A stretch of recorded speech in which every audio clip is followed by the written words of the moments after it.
ইসলামী আন্দোলন বাংলাদেশের মহাসচিব অধ্যক্ষ হাফেজ মাওলানা ইউনুস আহমদ বলেছেন, বাংলাদেশে পিআর পদ্ধতি ছাড়া কোনো নির্বাচন জনগণ মেনে নেবে না। 14 সেপ্টেম্বর রবিবার বিকেলে লাকসাম পৌর অডিটোরিয়াম সংলগ্ন মাঠে কুমিল্লা দক্ষিণ জেলা ইসলামী আন্দোলন আয়োজিত এক গণসমাবেশে তিনি এই মন্তব্য করেন।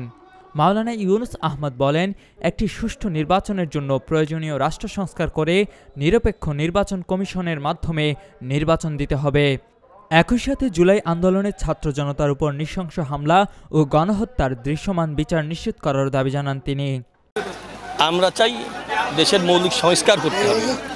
আমরা চাই পুলিশ প্রশাসন সহ প্রত্যেকটা সেক্টরের সংস্কার।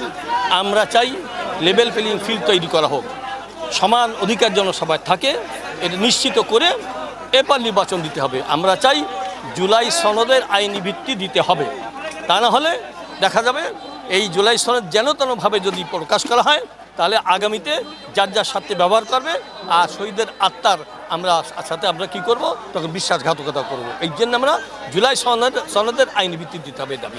কুমিল্লা 10 আসনের সংসদ সদস্য পদপ্রার্থী মুফতি শামসুদ্দোহা আশরাফির সভাপতিত্বে গণসমাবেশে বিশেষ অতিথি ছিলেন কুমিল্লা 9 আসনের সংসদ সদস্য পদপ্রার্থী আলহাজ সেলিম মাহমুদ, কুমিল্লা 11 আসনের সংসদ সদস্য পদপ্রার্থী মাওলানা মহিউদ্দিন শহীদ পাটোয়ারি এবং কুমিল্লা 8 আসনের সংসদ সদস্য পদপ্রার্থী মুফতি সাদেক বিন নুরি।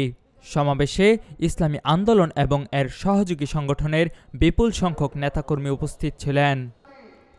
কুমিল্লার কাগজ নিউজ ডেস্ক।